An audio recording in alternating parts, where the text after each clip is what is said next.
Baiklah, sahabat-sahabat ahli surga yang dimuliakan Allah, pada malam ini kita sudah mencapai hadis yang nomor ke-19 dari Riyadhus Shalihin yang disusun oleh Imam An-Nawawi,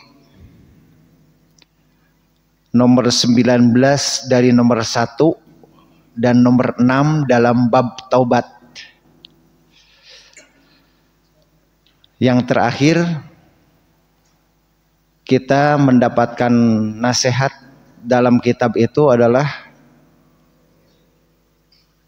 Allah akan senantiasa menerima taubat seseorang malam yugorgir, selama nafasnya belum sampai di tenggorokan. Artinya sebelum nyawanya hampir habis, masih ada kesempatan mendapatkan ampunan dari Allah Subhanahu wa taala. Jadi jangan khawatir dengan masa lalu. Masa lalu tinggal diistighfari, taubati. Saya mohon ampun kepada Allah dan tidak akan melakukan dosa itu sekali lagi ke depan, tidak akan melakukan lagi. Insya Allah Allah akan mengampuni dosa kita dan mulai saat itu kita berbuat kebaikan. Itu innallaha yaqbalut taubah malam yughargir. Allah akan menerima taubatnya seseorang selama nyawanya belum sampai ke tenggorokan. Hadis ini satu halaman penuh, satu hadis ya. Nomor 6 dalam bab taubat, nomor 19 dari nomor 1 dari sekumpulan hadis Riyadhus Shalihin ini. Sebagaimana biasa, supaya kita menjadi saksi juga telah membaca hadis ini, diharapkan para sahabat mengikuti bacaan saya. Bismillahirrahmanirrahim. Dengan menyebut nama Allah yang Maha Pengasih dan Maha Penyayang. Wa an Zirr bin Hubaishin. Wa an Zirr bin Hubaishin, bacanya itu ya. Wa an Zirr bin Hubaishin. Hadis diterima dari Zirr bin Hubaish. Qala, ia berkata, ataitu, saya telah mendatangi Sofwan bin Asalin, sahabat Sofwan bin Asal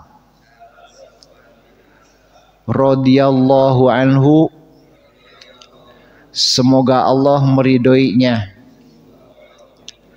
As'aluhu, aku bertanya kepadanya, anil mashi, tentang mengusap, alal khuffaini, atas dua sepatu dalam berwudu.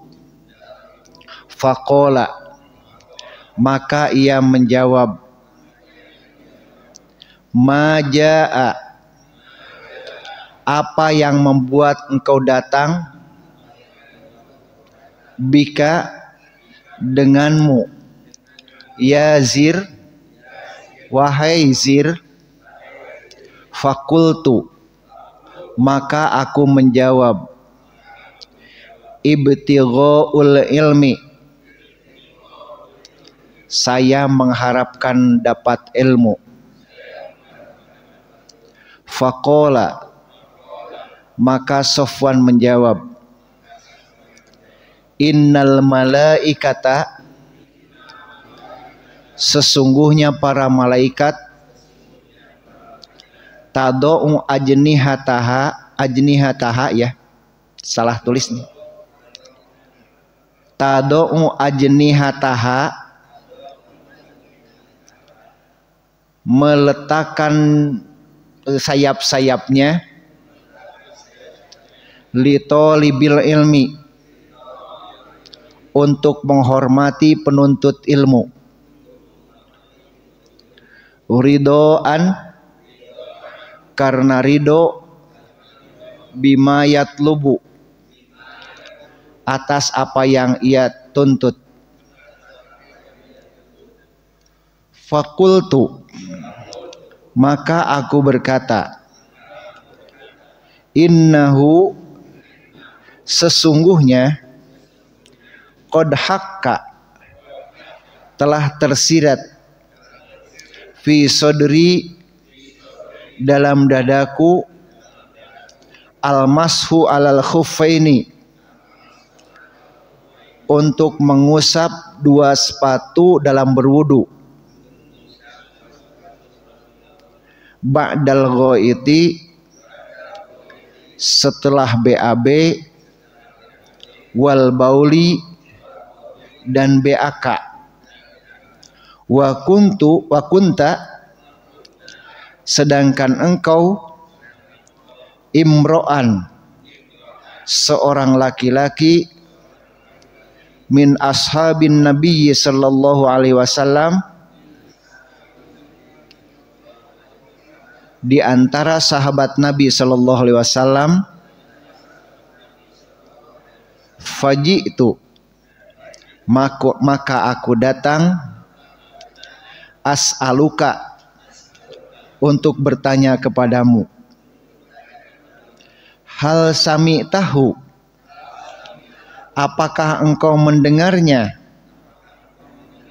Yadhkuru, menerangkan, fi dzalika, tentang itu, syai'an, sesuatu.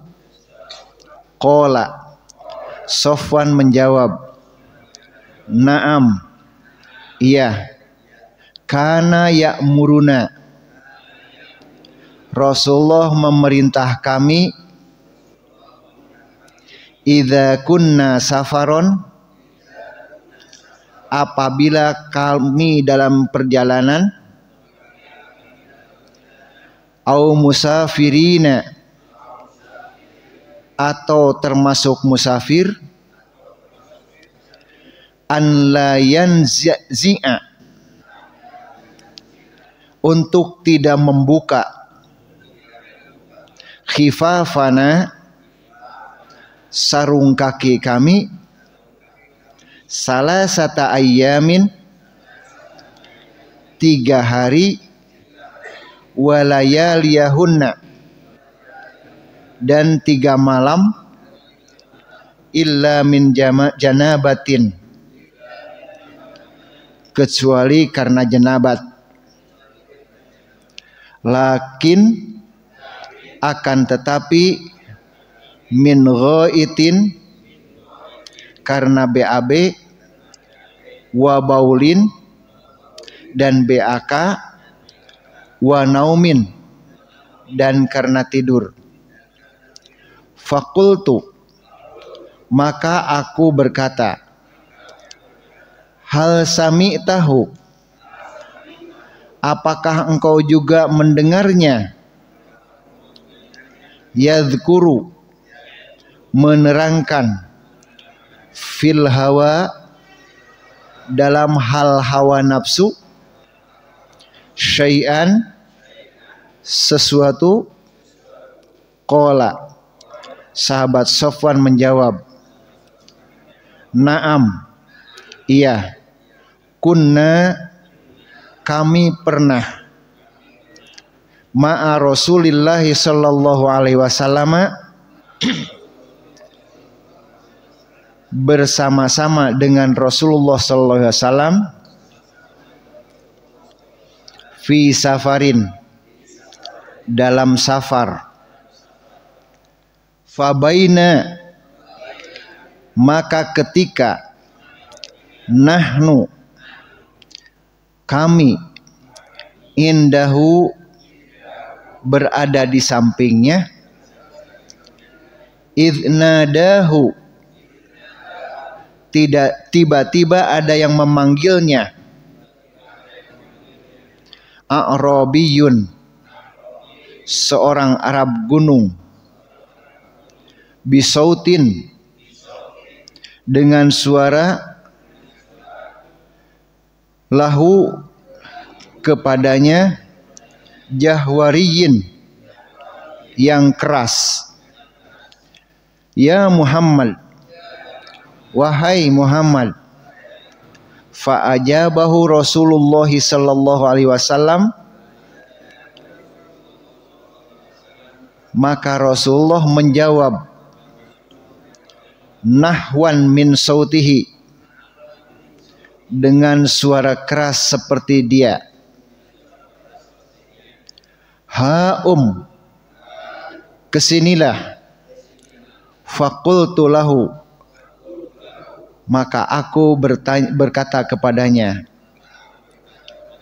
waihak, celakalah engkau. Ugdud min sautika, rendahkanlah suaramu. Fa innaka, karena sesungguhnya engkau, indan Nabi sallallahu alaihi wasallam, berada di sisi Nabi sallallahu alaihi wasallam. Wa qad nuhitu, dan aku dilarang, an hadza, untuk mengeraskan suara ini. Faqala, maka orang Arab itu berkata, wallahi, demi Allah, la agdudu, saya tidak akan meringankan suara. Qala al-Arabiyyu, maka orang Arab itu berkata, al-mar'u yuhibbul qauma, apakah seorang yang menyukai satu kaum, walamma yalhaqu bihim, dan dia tidak bertemu dengan mereka. Qala an-nabiyyu sallallahu alaihi wasallam, Nabi sallallahu alaihi wasallam menjawab, al-mar'u, seseorang, ma'a man ahabba, akan bersama dengan yang ia cintai, yaumal qiyamah, pada hari kiamah. Famazala, maka tidak henti-hentinya, yuhaddisuna, Nabi memberitahu kepada kami, hatta dzakaro, sampai beliau menerangkan, baban, ada sebuah pintu, minal maghribi, yang berada di arah barat, masiratu ardihi, yang luasnya, au yasirur raqibu, sama dengan orang yang berkendaraan, fi ardihi, tentang luasnya, arba'ina, 40, au sab'ina aman, atau 70 tahun. Qala Sufyanu, sahabat Sufyan mengatakan, ahadur ruwat, sebagai salah seorang rawi, qila, dikatakan, asyami, di arah Syam, khalaqahullahu ta'ala, yang Allah ciptakan, yauma khalaqas samawati wal ar, pada hari diciptakannya langit dan bumi, maftuhan, pintu itu terbuka, lit taubati, untuk orang yang bertaubat, la yughlaqu, tidak terkunci, hatta tatlu asyamsu, sampai terbit matahari, minhu, dari tempat itu. Rawahu Tirmidzi, hadis riwayat Tirmidzi, wa ghairuhu, dan yang lainnya, wa qala, dan Imam Tirmidzi mengatakan, hadisun, hadis ini, hasanun sahihun, hasan sahih. Alhamdulillah tamat satu halaman kita baca, ngahaja masuk rada hoream nyalira mah. Alhamdulillah. Hadirin, pada hari ini, pada sore ini kita mendapatkan satu lagi kabar dari Nabi Shallallahu Alaihi Wasallam, sebuah hadis yang derajatnya hasan sahih. Hasan itu adalah hadis yang terdiri daripada yang doif. Doif itu artinya hadis yang masih kurang bisa dipercaya. Kalau kabar-kabar mah seperti yang ini mah beritanya dari orang ini, itu bisa dipercaya. Dari hal yang tidak bisa dipercaya tersebut, ternyata banyak. Dengan banyaknya berita, sih itu bisa dipercaya, sih itu bisa dipercaya. Tapi karena banyak, maka kita rada percaya. Nah, rada percaya ini disebut hadis hasan. Kumpulan hadis doib yang terdiri dari banyak periwayatnya terkumpul sehingga menjadi banyak, maka derajatnya menjadi hasan. Kemudian kenapa disebut hasan sahih? Disebut sahihnya itu perawi-perawinya kurang bisa dipercaya, tetapi isi daripada hadisnya sejalan dengan apa yang difirmankan dalam Al-Quran atau dengan hadis yang sahih. Sehingga naiklah derajatnya itu dari doib menjadi hasan, dari hasan menjadi hasan sahih. Oleh karena itu hadis ini bisa diterima. Dan isinya ini luar biasa, menenangkan buat kita yang sedang rindu dengan ridho Allah, magfirah Allah, dan surganya Allah. Yang pertama, ada seorang sahabat yang namanya Zir bin Hubaysh. Dia mendatangi sahabat Sofwan. Zir bin Hubaysh ini adalah orang yang sudah mengenal Rasulullah tapi jarang bertemu, tidak dekat dengan Rasulullah. Sedangkan Sofwan adalah sahabat yang dekat dengan Rasulullah Sallallahu Alaihi Wasallam. Sehingga kalau Sofwan mah mudah untuk bertanya kepada Rasul, kalau Zir bin Hubaysh ini rada aririsin gitulah naroskeunana. Maka Zir bin Hubaysh ini pertama bertanya kepada Sofwan.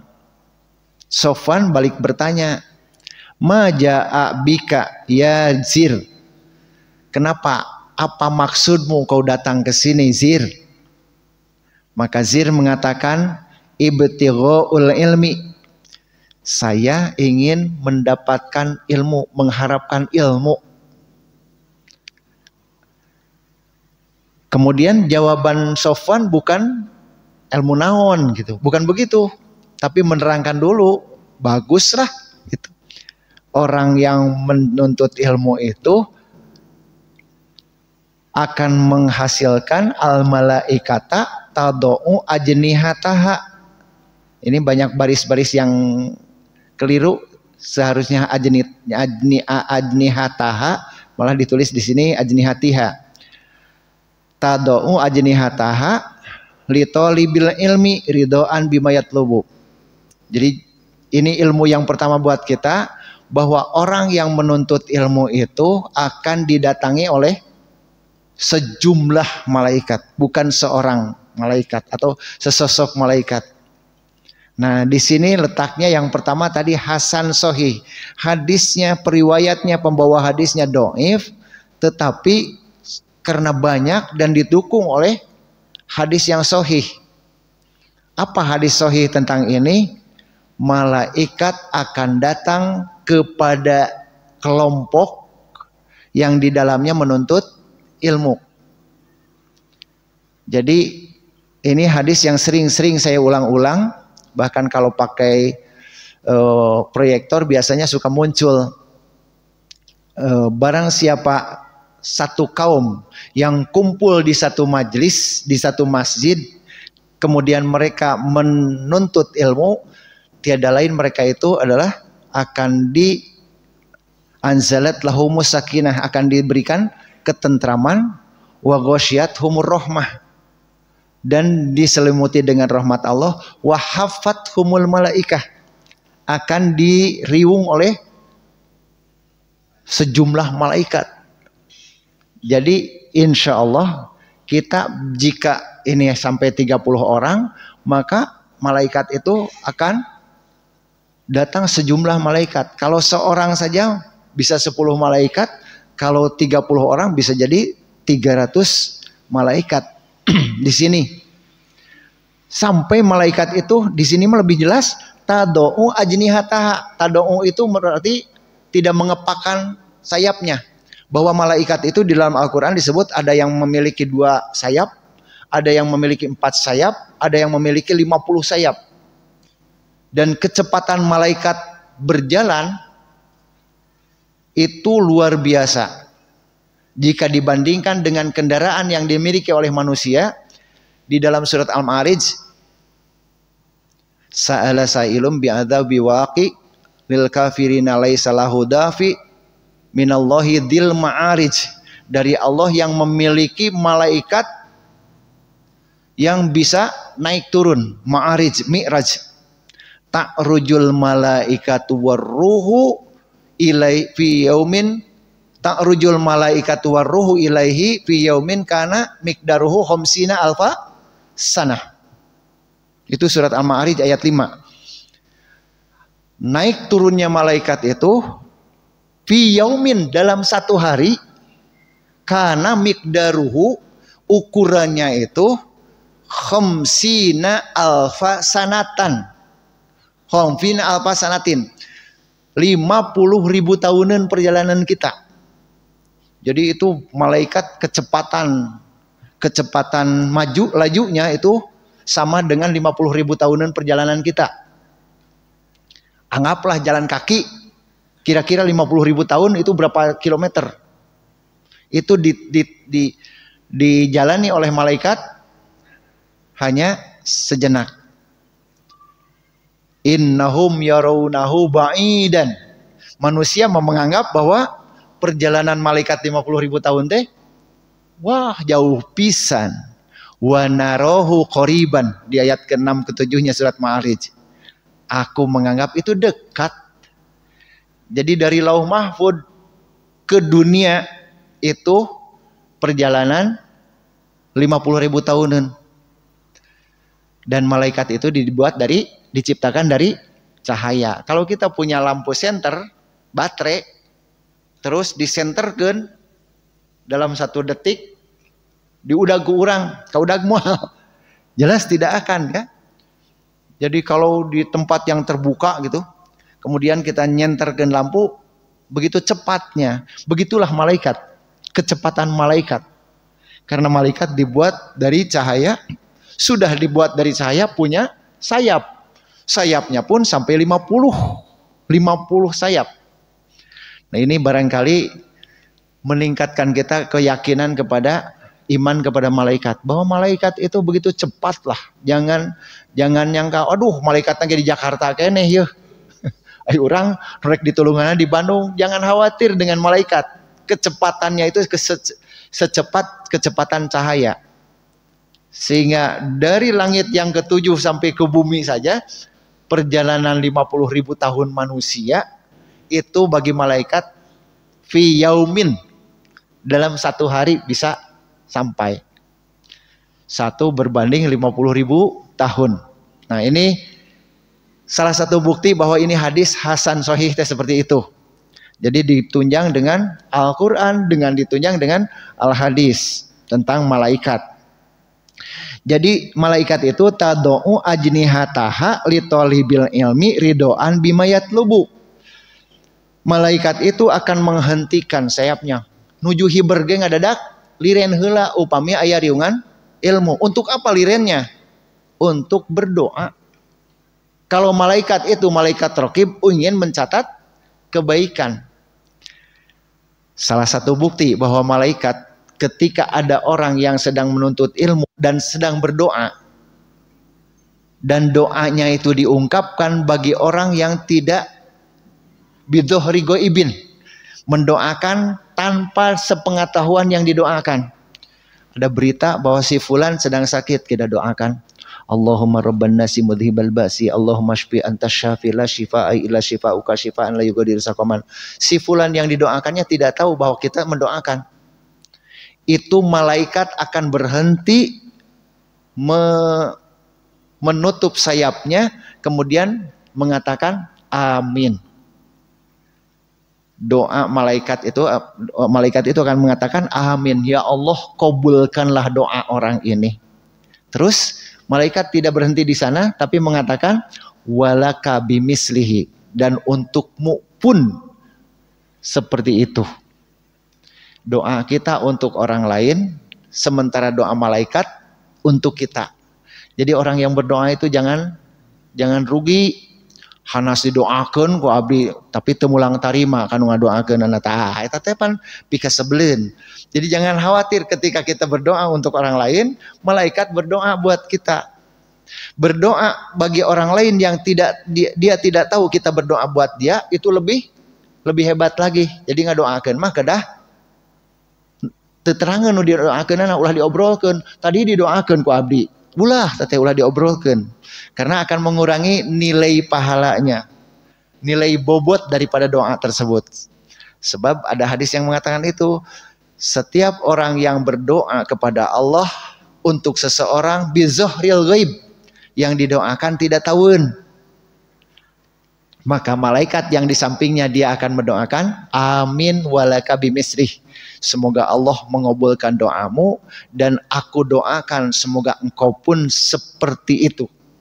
Artinya kalau engkau merasa sakit, kalau upami orang ngadoakeun kepada orang yang sakit, kalau engkau merasa sakit, aku berdoa supaya sakitmu segera disembuhkan oleh Allah. Kata malaikat. Ini kelebihan-kelebihan malaikat ketika kita menuntut ilmu dan ketika kita berdoa. Ridoan bima yatlubu.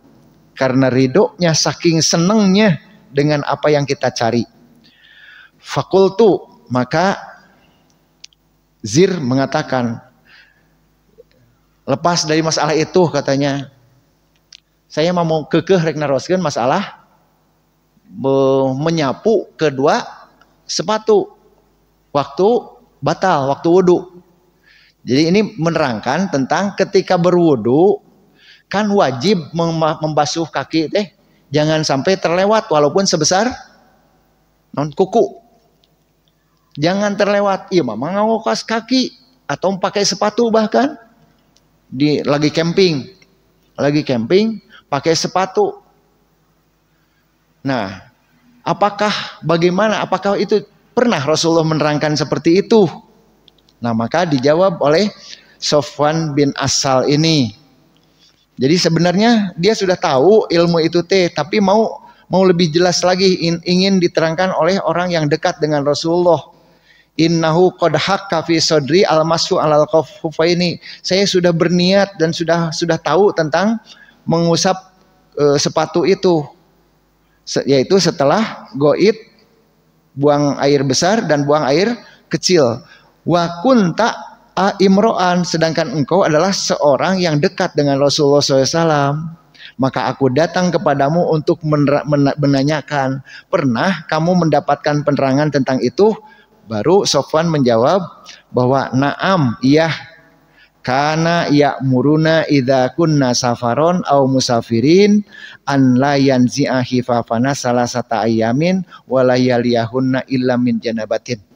Nah, baru datang ilmu aslinya, yaitu Rasulullah memerintahkan kepada kami untuk tidak mencopot, tidak perlu, kalau mau mencopot boleh, tapi tidak perlu mencopot kedua sarung kaki atau kedua sepatu ketika dalam keadaan safar karena BAK ataupun BAB. Jadi kehampangan dia sedang camping, kagok muka tali sepatu atau muka kaos kaki, tidak apa-apa, tidak perlu dibuka. Dalam hadis yang banyak diterangkan bahwa cara membasuh, jangan dibanyur sepatunya, jangan dibanyur kaos kakinya, cukup bagian atasnya saja, punten. Jadi bagian kalau ini kaki cukup diusap bagian atasnya saja. Jadi tidak perlu bagian bawahnya. Itu cara mengusap. Nah, inilah muncul ilmu dalam ilmu usul fikih. Al aslu fil ibadati al ittiba'u. At-tauqif wal ittiba'u. Masalah ibadah itu yaitu taat dan mengikuti. Jangan pipilun akal. Jangan terlalu banyak pipilun akal. Wajibnya membasuh kaki itu sampai mata kaki, jangan sampai ada yang terlewat. Sekarang pakai kaos kaki. Apakah harus dibanyur kaos kakinya? Tidak. Karena perintahnya adalah usap bagian atasnya saja. Kalaupun sepatu, maka usap bagian atasnya saja. Nah, inilah agama ya. Masalah agama itu kumaha dalil, bukan kumaha akal. Jadi ketika mengusap bagian atas, bahkan Umar bin Khattab mengatakan, laukana dinu birro'i, kalaulah agama itu harus menggunakan akal semuanya, pasti Rasulullah memerintahkan mengusap atau membasuh sepatu itu lebih didahulukan bawahnya daripada atasnya. Kan yang kotor bawahnya cenderung daripada atasnya. Tapi kenyataan Rasulullah memerintahkan atasnya saja. Bisa jadi bawah nanti ayat tai ucing, tai naon gitunya, lebih baik dibasuh bawahnya, tapi ternyata bukan begitu. Bagian atasnya saja. Keun we kotor bawah nama. Selama tidak yakin bahwa di bawah sepatu kita itu tidak ada najis. Ya, jadi bawa sholat sepatunya. Bawa sholat sepatunya. Atau mungkin tidak dibawa sepatunya, berada ke masjid. Ya, tidak dibawa sepatunya, tapi kaos kakinya saja. Itu tidak apa-apa. Seandainya itu tidak dibuka, tetap sah sholatnya, sah wudunya. Nah, ini ilmu yang luar biasa di bab ini. Bahwa Rasulullah memerintahkan untuk tidak perlu membuka sepatu selama 3 hari 3 malam. Artinya 3 kali subuh dan 3 kali subuh. Ya pokoknya 3 kali subuh berarti ya. 3 kali maghrib sampai 3 kali subuh gitu. 3 hari 3 malam teh. Tidak perlu illa min janabatin, kecuali karena jinabat, karena junub. Junub itu ada 1 karena mimpi, 2 karena jima, yang 3 karena haid atau nifas, itu junub. Jadi eta mah wayahna nuju ngawas sepatu, nuju ngawas kaki oge kerah dibuka, ada kedah ibak. Kalaupun tidak ada air, tetap kedah dibuka sepatu, buka kaos kaki untuk berwudu. Karena kalau tidak ada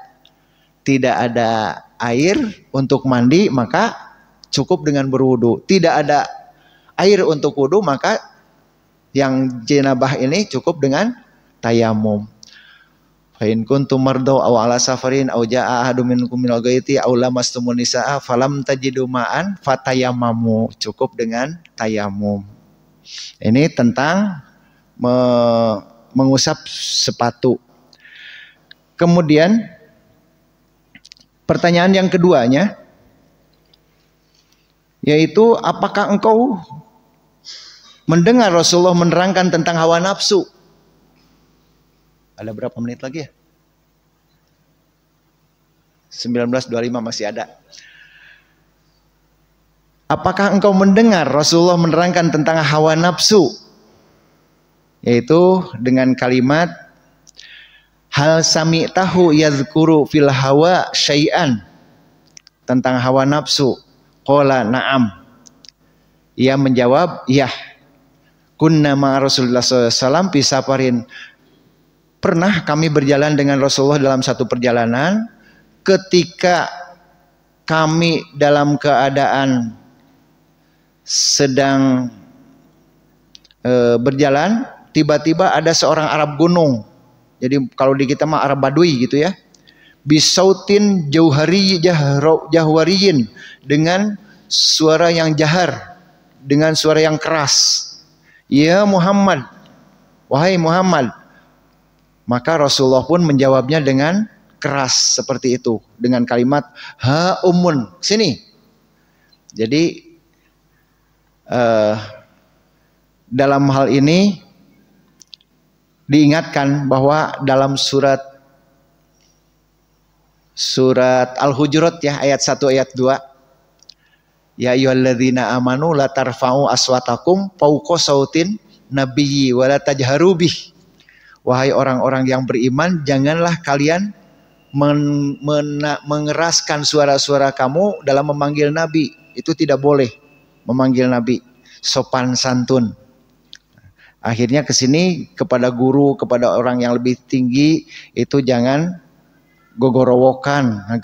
Ini mah kalimatnya ya Muhammad, wahai Muhammad.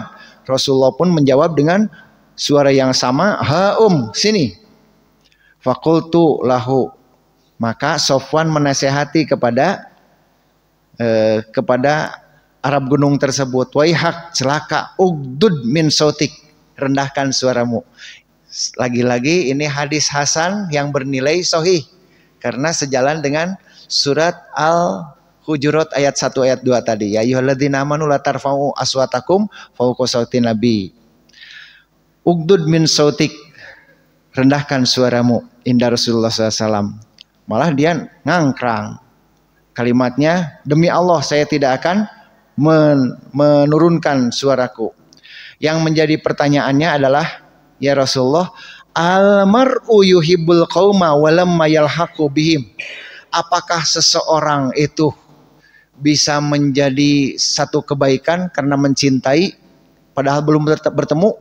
Seperti kita tidak bertemu dengan Rasulullah tapi cinta kepada Rasulullah. Apakah itu ada sebuah kebaikan? Itu maksudnya.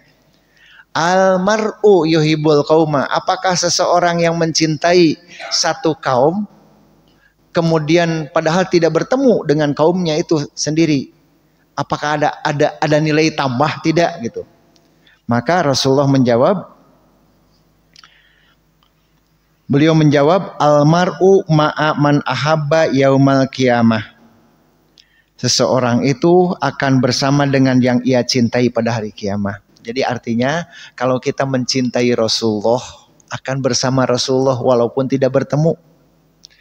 Kalau kita menyenangi dengan misinya Abu Bakar, Umar, Utsman, Ali, kemudian para tentara-tentara dulu, panglima-panglima dulu, kita suka dengan mereka dan kita mencintai mereka dengan misi-misinya, maka kita akan bersama dengan mereka.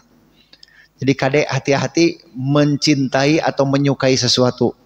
Kalau menyukai orang yang jahat, maka kita akan bertemu dan akan bersama dengan orang jahat tersebut. Nah, dari sanalah barangkali pergaulan. Kita kalau bergaul dengan orang-orang, ada orang yang punya prinsip, saya mau bergaul dengan penjahat, itu hati-hati, nanti di hari kiamat itu akan bersama dia. Rasul mengatakan almar'u ma'a man ahabba yaumal kiamati. Seseorang itu bakal bersama dengan orang yang ia cintai pada hari kiamat. Diulahlah mending bergaul dengan orang-orang yang baik. Makanya salah satunya Luqmanul Hakim menasihati kepada putranya, jalisul ulama. Duduklah bersama orang-orang ulama, orang-orang yang berilmu. Jalisul masolih, duduklah bersama orang-orang yang soleh. Karena ketika orang soleh itu mendapatkan, akan diberikan barokah oleh Allah, engkau akan kecipratan barokahnya. Dan janganlah engkau bergaul dengan orang-orang jahat. Karena ketika engkau menjadi orang baik tapi bergaul dengan orang jahat, Allah menimpakan siksa kepada mereka. Setidak-tidaknya engkau akan kena dengan siksa Allah tersebut gitu. Nah, ini apa yang disabdakan oleh Rasulullah itu didukung dengan berbagai hadis yang sahih dan ayat-ayat yang jelas gitu ya. Almar'u ma man ahabba. Dan yang terakhirnya, yang ketiganya adalah pertanyaan, sampai kami pernah berjalan-jalan sampai satu saat Rasulullah menerangkan, zakarona, bahwa ada di arah tempat maghrib, baban minal maghribi, ada sebuah pintu yang besar antara dinding-dinding pintu itu. Jadi antara kusyen ke kusyen itu masirota ardihi, luasnya itu mencapai arba'ina ila sab'ina aman. Kalau melakukan perjalanan oleh manusia itu membutuhkan waktu 40 tahun sampai 70 tahun. Saking lega-legana pintu langit di sana, dan itu disebut pintu taubat. Artinya menunjukkan bahwa pintu taubat dari Allah itu sangat-sangat terbuka. Hanya tinggal manusianya yang mau bertobat. Jadi jangan merasa sempit bagimu pintu taubat, tidak. Terbuka lebar yang luar biasa. Jadi ini barangkali wajhul istidlal, bahasa hadisnya itu petunjuk bahwa ini dimasukkan ke dalam bab taubat itu karena ini. Jadi bahwa di pintu maghrib itu, di pintu tempat di langit tempat terbenamnya matahari itu ada sebuah pintu langit. Bapak-bapak perlu diketahui bahwa langit itu punya pintu. Langit itu punya pintu. Ketika Rasulullah melaksanakan Mi'raj, ketika masuk langit yang mau menembus pintu langit yang pertama itu melalui pintu, sampai mengetuk pintu malak Jibril yang menemani Rasulullah itu. Lalu penjaga pintunya itu mengatakan, siapa? Saya Jibril. Bersama siapa Anda? Saya bersama utusan Allah. Atas izin siapa? Itu sampai seperti itu tanya jawabnya. Jadi langit itu punya pintu. Cek orang pada dekat tinggal itu apalah pintunya seperti itu. Seperti apa? Yang jelas di dalam surat An-Naba ya. Wa futihatis sama'u fakanat abwaba wa suyiratul jibal fakanat saroba. Wa futihatis sama'u, dan dibukalah pintu-pintu langit.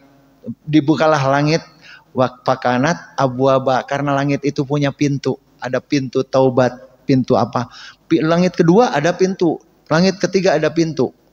Dan tidak bisa seperti Sun Gokong gitu ya. Sun Gokong masuk ke karena langit ketujuh cenah. Di naon teh? Di tang monyet Kerasakti, film Kerasakti itu masuk ke langit sangeunah roe tanpa lewat pintu. Nah, itu pasti ada pintu. Itu surat An-Naba menjelaskan. Wa futihatis sama'u fakanat abwaba, dibukalah langit karena langit itu memiliki pintu-pintu. Dan pintu taubat itu ada di arah barat.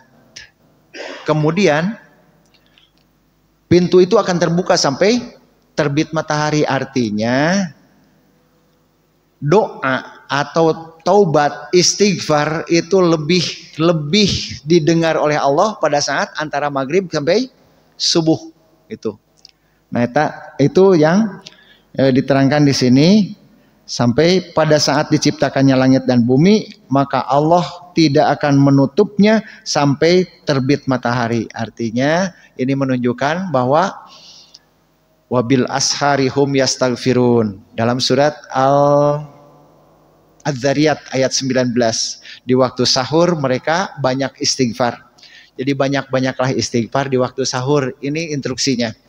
Jadi tiga poin yang kita dapatkan di sini. Yang pertama adalah hukum mengusap sepatu.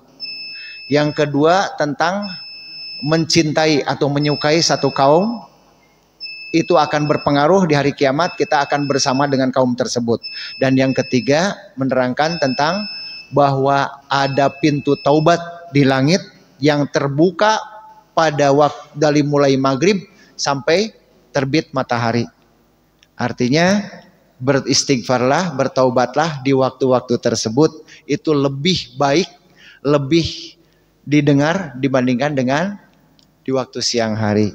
Bukan berarti tidak boleh istighfar di siang hari, tapi di malam hari itu lebih berkualitas. Banyak ayat-ayat yang menerangkan tentang itu. Itu barangkali dengan tidak mengurangi rasa hormat, tidak terbuka untuk tanya jawab karena waktu adzan sudah tiba. Atur nuhun. Mudah-mudahan apa yang kita baca hari ini menambah ilmu buat kita, lebih-lebih malaikat lebih mendekati kita dan mendoakan kita untuk menjadi calon-calon ahli surga. Terima kasih atas perhatiannya. Mohon maaf atas kekurangannya. Aku qouli hadza wa astagfirullah li wa lakum. Wassalamualaikum warahmatullahi wabarakatuh.